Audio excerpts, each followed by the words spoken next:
everybody. I miss y'all so much. Hello to the men that are on the call and the women. And thanks you all for your transparency and your vulnerability because that is power for sure. That is definitely power. And when we are vulnerable, we give people the opportunity to love us for us, to like us for us, or not to like us for us because we don't want people connected to us that aren't connected to who we are. And I've talked to a bunch of friends just about that in general. Like, but two things that I really want to talk about on this, or what I have to say is expectations and distractions. Um, I think it may tie into a lot of what you was saying about her having to take a break and all these other things. And for sure, when it comes to expectations, I think of myself. I think of how many times I've been driven by other people's expectation of who I needed to show up as in certain environments as myself. I believe that because, for a quick story, because my mom, she's a teacher, she was a teacher, she's in administration in the offices and stuff now, but she had a certain expectation of me to show up to class. She had a certain expectation of me to make a certain level of grades, and she had expectation of me to be in a church. And I think that because I've been such a willing person and a willing vessel in so many different cases, that God has given me an unmerited favor.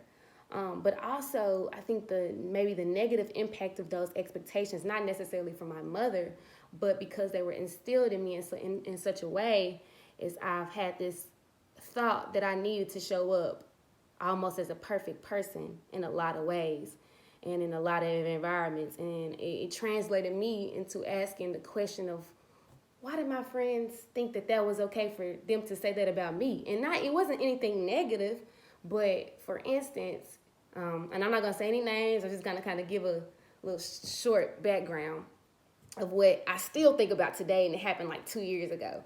But it was a couple of friends, and we were running late on getting a gift for one of our other friends, and it was five of us, but we had to split up.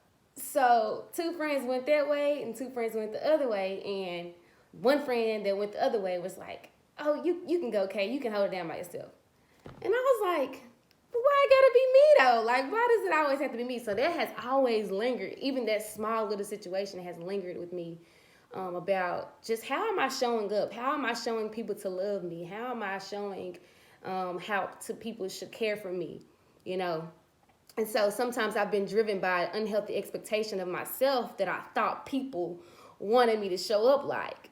So I just want to encourage you all to kind of evaluate your expectations of yourself. And leaving college and being in post-grad life, I'm not currently working, but I chose to quit a job because I feel like she had some expectations that I really wasn't ready to deliver on, if I had to be truthful, but also her lack of leadership for, I guess, whatever she wanted to have it for. I don't know. I'm not going to go there. But I dealing with a lot of inadequacy thoughts when it comes to my brand. But my brand has been developed on the expectation that I want people to really identify themselves as an original being, getting to the original you, not to an old version of you, but the real version of who you are supposed to be showing up in this world. And to translate and go into distractions, we live in a world in an age of distractions where everything is fighting for our attention. And a devotional that I completed this morning with my friend Kayana, it was talking about, when you're about to go work out or something, if you're not an advocate for working out, then that's fine, but you can still pick up what I'm putting down. And so let's say you're going to go run.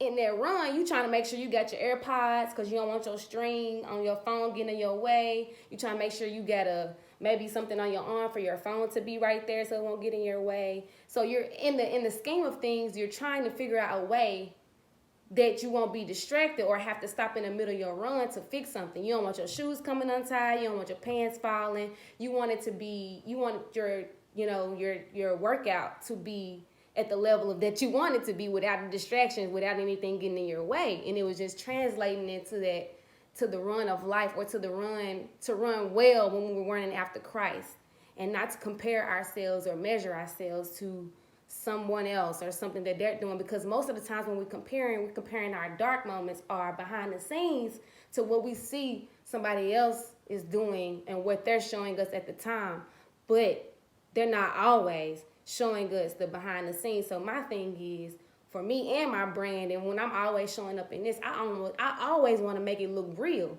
because I don't think enough of us do that, especially as millennials with so many distractions. You got this person doing that, they're going, girl showing this, that guy doing this for that money. And it's like we losing the real, we losing the authenticity. And I'm always like, well, how can I show up with a healthy expectation, with no distraction, not just for God, but for the people that are connected to me. And so I want to encourage everybody to, when you out there, every day you wake up and you on your run for God, you on your run for your life, you on your run to chase your purpose, you on your run to chase your destiny, you on your run to get in tune with the original you. Figure out what those distractions are. Is it unhealthy expectations? Is it comparison? What is it? Ask yourself that question. Is it you just been too busy? What has it been? And I can find myself, saying, well, this friendship may not be an asset anymore to me. Or this decision making and this thought process may not be an asset to my life anymore. And it's okay to say, all right, I just can't. It's like, people got AirPods now because their string get in the way. I'm still a little behind because I still got the buds with the string in it, but you get my point.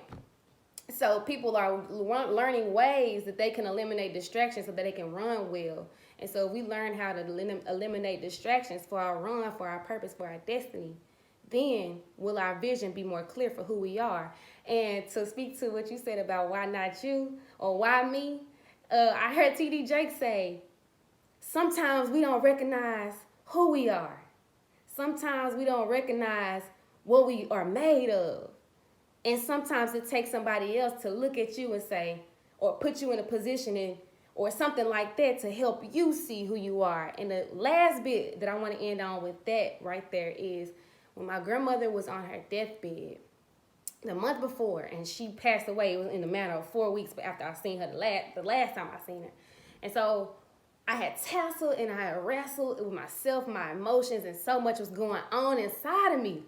But I delivered her a message that was from the heart, and I talked to her about legacy and her legacy that was inside of me. And it's like when I delivered that message to her, she looked and she kind of cocked her head to the side and was like, legacy. It was like she had knew, or she had finally realized who she really was, what she really had done, the actual imprint that she had left. And I believe I can say that even though she fought to the end, and I mean literally fought to the end, like she was punching the air to the end in so much pain, that she finally realized who she was. And I don't want you all to go your whole life and have that last moment on your deathbed or whatever the case may be and finally realize today who you are. Realize the gifts that you have inside of you and be okay with sharing that. Be okay with being authentic, because you never know what doors that may open or what doors that it may close that need to be closed. And so I love y'all, and that is my piece for the night.